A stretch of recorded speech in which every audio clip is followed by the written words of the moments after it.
We are Team Provisional Rights and Provisional Ballots in a swing state, and we set out to understand why young students specifically are continuously disenfranchised by a system designed to be a failsafe. So our research question, settled really within the context of North Carolina and more specifically Durham County, is do provisional ballots enhance or hinder the constitutional voting rights granted to students in the 26th Amendment? And as Jimmy alluded to, within election monitoring, high rates of provisional voting indicate ineffective election administration. So when we're seeing high rates of provisional balloting, something is going wrong. And we've witnessed this here in North Carolina and Durham.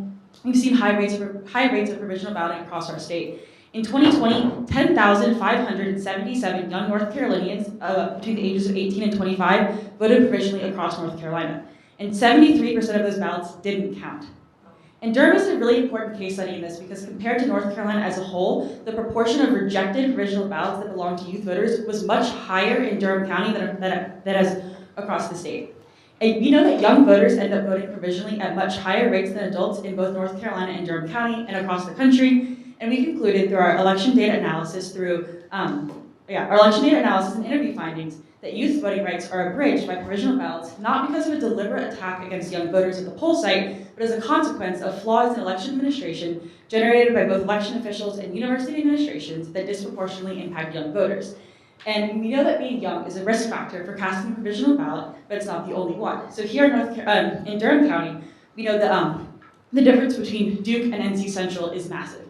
At Duke, provisional ballots is a non-issue. We have, from our data set, maybe 3 or 4 that we could identify as we could say that they were Duke students living on campus, but in NC Central it was hundreds. In 2018, a midterm election, we had 117 North Carolina Central students vote provisionally. And that's higher than that 66% we saw in, or 66 votes we saw in Connecticut. So this is both a youth and a race, a massive problem that needs to be addressed. So we wanted to look more into specifically what age and race do and how they play into someone's propensity to cast a provisional ballot. And so we actually worked off of Jimmy's awesome research. And we had the opportunity to also look at age. He unfortunately was not able to look at age because in the data set that the North Carolina Board of Elections releases, you cannot see the age of provisional voters for whatever reason. We hypothesized probably that they don't want you to see that. But through a public records request, we were able to request this information and get it. And so we were able to isolate the effect of those two variables together. So kind of like what Jimmy alluded to, all else equal, we actually found that Black voters are 2 times more likely to cast a provisional ballot than young voters.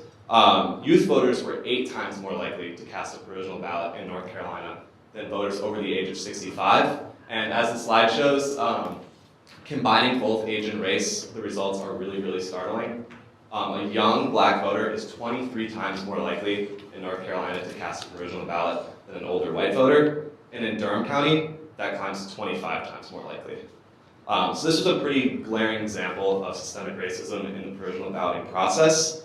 And it's really, really interesting that, obviously the theme of this whole panel, but the idea that we don't typically view youth voters as one of these suspect classes for being disenfranchised by election administration, and the idea that this isn't even public record until we request it is even more frightening. The rest of this time, I think we want to spend looking at specific policy recommendations that we have and kind of highlighting the stories and the data that goes around those policy recommendations. First, I wanted to introduce you all to another Durham resident named Ben. We had the pleasure of talking to Ben, who was a first-time voter and the first in his family to vote on account of the rest of his family is undocumented. And Ben kind of highlights what one problem with the provisional ballot system is. Ben went to the polls. He registered 3 times, once at 16 as a pre-register and twice more when he changed his address. And he went to the polls, thought nothing wrong, got a ballot, cast it, and went about his day. And when we chatted with Ben, that was the story that he gave us. We found later that there was a problem with his registration, or there was a problem in like some clerical mistake. He was given a provisional ballot, and he was not alerted of his provisional ballot status, and therefore wasn't able to cure it, and his vote did not count. This kind of highlights just one problem with provisional ballots when folks don't know that they're casting provisional ballots. It's supposed to be provisional ballots are supposed to be a fail-safe, and this was a time where that didn't even work. And Ben did everything right, even though he had everything going against him.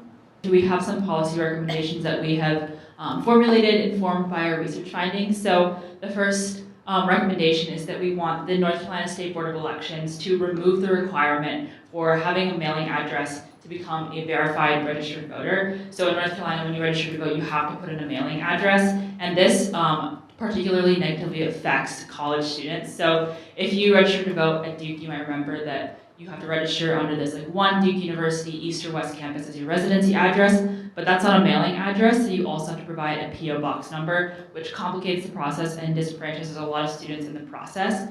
We found specifically that there were 19 voters, young voters in Durham County who had their registrations rejected not once, but twice because their mailing addresses couldn't be verified. And one of the benefits of the provisional ballot system, as it was supposed to be intended, was that if you aren't successfully registered before you go to vote in an election, the provisional ballot is actually supposed to count as your registration, so then sets you up for success in future elections. However, what we found is that of those voters who had their registration rejected twice, many of them had that second registration rejected because it was their provisional ballot registration. So they weren't registered the first time because their mailing address couldn't be verified. They went to the polls, cast a provisional ballot, but because of a lack of instruction, they still provided an unverifiable mailing address. That registration was rejected again. And we found that looking into this a little bit more specifically, about half of those 19 voters had listed the general non-mailing address of North Carolina Central of 1801 Fayetteville Street. And the most horrifying statistic of all of those 19 voters who had their ballots restricted twice, 18 of them were Black, and one of them identified with 2 or more races. This is absolutely horrifying. There's literally no mathematically defined ratio to kind of describe the racial makeup of these voters who were repeatedly disenfranchised. It's 19 to nothing. So this is really clear evidence of systemic racism and that the policy mechanism of provisional ballots is failing to do what it was intended to do. NC Central student Michaela was 18 when she tried to vote for the first time. Her registrations were rejected not once, not twice, but 3 times, 2 of which because she listed the address 1801 Fayetteville on her registration and it was an undeliverable address. Michaela was 22 when her vote was finally counted in the 2020 election. And she had voted provisionally twice, once in 2016 and once in 2018. So 2022 marks the 50th anniversary of the 26th Amendment, which constitutionally protects young voters' suffrage. Testimonials of young voters like Michaela show us that irrefutably, we're far from fulfilling these promises. We need to reframe the assumptions about youth voters, that we're unmotivated, that we're making mistakes, that we forgot to register, and look into how these systems and policies inadvertently and specifically target young voters. COVID just only exacerbated these existing voter registration issues faced by young voters. Just like Daniel's friend, many young voters experienced this panic about voting when they were forced to move off campus because of COVID. And among them are 2 students that we interviewed, Heather and Andrew. They were seniors from NC Central and Duke. And they both experienced difficulty securing housing off campus. And because of that, they were unable to provide proofs of residency. And consequently, they had to cast provisional ballots that were ultimately rejected. And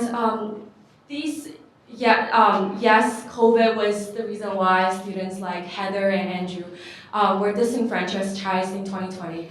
But it's the voter registration flaws in the existing system that's the root cause of all these problems.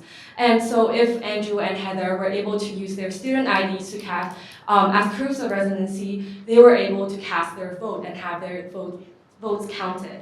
So that's why we strongly encourage that schools and Board of Elections work together to ensure that student IDs will forever be an acceptable form of ID and a valid proof of residency, regardless of the student's home address and their methods of voting.